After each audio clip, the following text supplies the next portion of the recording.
Selamat pagi, Assalamualaikum warahmatullahi wabarakatuh. Berjumpa kembali dengan Budi Raharjo di Padepokan Budi Raharjo. Kita mulai dengan ngopi dulu. Sedap. Kopinya cappuccino buatan sendiri dengan beans dari javahalucoffee.id, Gunung Halu. Kita bahas soal ini, masih IoT juga ya, sebentar. Saya bukakan plastiknya dulu ya. Maaf ini tadi saya bukain plastiknya untuk menunjukkan ini ya, IT devices ini ESP32 yang sudah dilengkapi dengan LCD, beli dari Cina. Terus ini modul LoRa yang baru disolderin oleh Kang Sandra, lagi bingung juga nih saya mau ngodingnya seperti apa. Terus ini dust sensor. Dust sensor kalau lihat warna-warni gini saya pikir ada bolongannya gini. Wah ini mah Instagram ya. Logo Instagram. Gitu kan ya.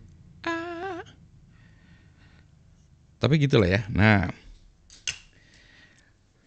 sekarang itu kalau saya lihat ya, sebentar ini sambil ngopi dulu. Itu IT yang saya kembangkan atau setidaknya yang dikembangkan oleh tim saya itu, kita tuh masih sebutannya tuh masih mainan ya, masih dolanan.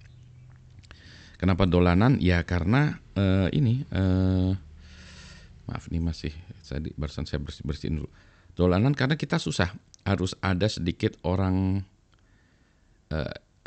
elektroniknya, orang elektronya, orang geeknya untuk bermain-main dengan ini.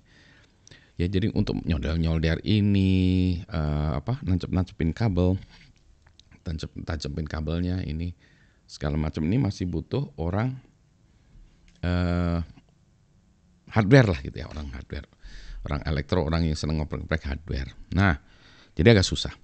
Contoh nih ya, contoh saya ingin mendeploy rangkaian temperatur dan humidity yang mana bentuknya hampir kayak gini nih. Kayak gini, teng. Ini dengan ESP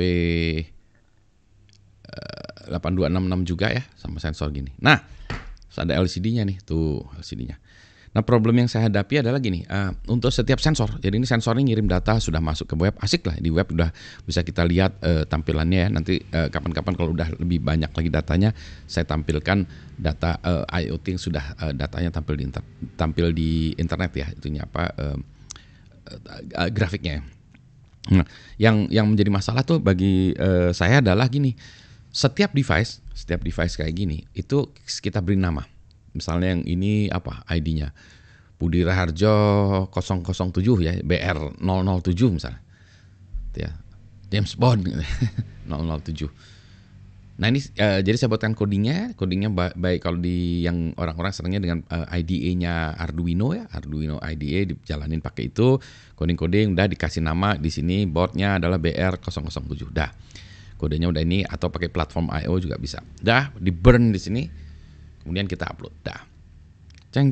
Nah, itu nggak masalah sih, memang udah jalan ya.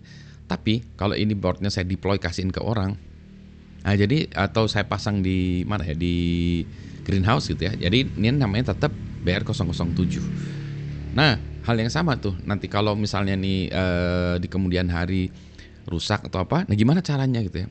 Berarti saya kan harus coding ke IDE lagi atau ke itu tadi ya, Arduino IDE atau platform IO. Saya beli board baru ya, saya harus pasang lagi di situ. Berarti saya harus lari ke codingan saya upload lagi ke sini. Masalahnya gimana kalau orang tidak punya akses ke codingannya? Ya nggak bisa ngupload datanya tadi ya.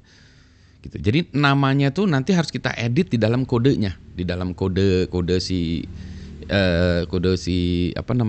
codingannya ini. Jadi kalau dalam bahasa pemrograman itu hard coded. Identitas ini saya hard codedkan di dalam kodenya. Sehingga kalau kodenya itu saya taruh di install di mesin lain, dia juga jadi BR007. Ini nggak bagus ya. Berarti kalau saya mau ganti misalnya ini jadi apa? Bukan BR007, ITB 2024 gitu misalnya. Nah, berarti saya harus lari ke situ, compile, code, upload lagi. Kalau barangnya cuma 5, 10 gitu ya, masih nggak apa-apa. Tapi bayangkan kalau barangnya 1000, Bagaimana kita nge-burn itu ya 1000 kayak ginian itu. Capek. Nah itulah yang kita sebut banyak kegiatan IoT itu atau sistem IoT itu yang masih terlalu low level ya, sehingga tidak scalable untuk skala besar. Kalau saya misalnya mau mendeploy 1000 sensor, susah gitu ya. Jadi harus ada itunya. Dulu saya pernah mendeploy banyak sensor ya, tetapi dengan kode yang sama, jadi nggak ada identitasnya. Nah, jadi yang saya lakukan waktu itu saya compile ini dengan IDE-nya, katakanlah dengan IDE-nya adalah platform I/O atau Arduino kan jadi binary-nya ya. Nah, binary-nya itu kita bisa uploadkan, misalnya kalau yang ini pakai ESP tool gitu ya. ESP tool upload binary-nya itu ke board ini. Jadi saya nggak usah compile code-nya lagi, dari ESP tool upload binary-nya ke sini. Pasang chip atau pasang ini baru upload, pasang ini upload, pasang ini upload. Jadi nggak perlu compile lagi ya. Compile itu yang lama. Yang saya khawatir nanti in the future, di masa depan library-nya udah nggak ada atau library-nya beda, sehingga nggak bisa di-compile lagi. Itu yang kenyataannya demikian lah. Gitu ya, saya mau bahas-bahas lagi yang lain. Ini saya udah pagi-pagi ini udah pengen ngoprek nih. Tapi mau ngabisin kopi dulu, habis itu kita ngoprek lagi. Ya, yang penting sehat semuanya. Selamat pagi. Assalamualaikum warahmatullahi wabarakatuh. Enak kopinya lebih enak dari coffee shop. Harganya tentu saja lebih murah ya. Yang penting sehat. Assalamualaikum.